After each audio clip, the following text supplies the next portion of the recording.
We know that over the period of time there are a lot of measurements for gestation assessment, including the age and charting. Apart from the scans, we have got prenatal diagnosis of fetal disease also. Fetal size and growth rate anomalies can also be diagnosed early. Functional maturity of lungs and assessment of fetal well-being. Having this baseline knowledge, let us discuss the various methods by which we can assess independently each topic subsequent slides.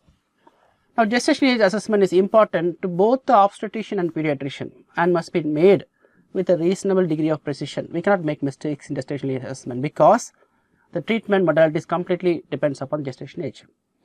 It is also important for planning elective obstetric interventions such as chorioembryonic sampling and amniocentesis, which if done in the correct date only is successful, which has got its own problems if done early. And preterm gestation age assessment is also important for management of upcoming preterm delivery. So, it is very important to know the correct gestation age. Now, from long period of time we have been using the last menstrual period as the clinical estimate and for correctly assessing gestation age. Associated with the upcoming physical examination after delivery or before delivery and auscultation of fetal heart sounds and maternal perception of fetal movements, we can judge the gestation age. It is without doubt that ultrasonogram has been the most accurate method of estimating gestation age early in gestation. However, as gestation advances, the ultrasonogram alone may source error if there is an upcoming fetal growth gestation. So, in these situations we have to go for a composite score. So, usually the first trimester the fetal ground term length is the accurate predictor. After the 14th week of gestation, bipedal diameter, head circumference, abdominal circumference and the fetal femur length are used for accurately assessing the gestation age. Now, regarding prenatal diagnosis of fetal disease, there are two types of tests available. You should know that there are two types of tests. One is a screening test and second is a diagnostic test. Screening tests are a sampling of the mother's blood or ultrasonogram findings which are non-invasive. Most of the time screening tests are non-invasive. However, they are non-specific.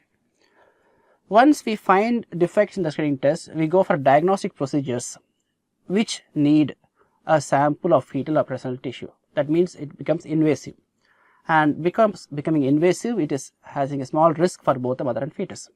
So, we have got two types of tests. Number one is a screening test which is non-invasive and second is a invasive type of diagnostic test. There are plenty of investigations which can be planned. For example, the cell-free DNA can be used for screening of aneuploidies.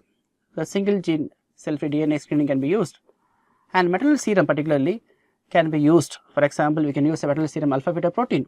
We can use a second trimester aneuploidy screening using a quadruped panel. We can use a first trimester screening isolatedly or as a combined first trimester screening.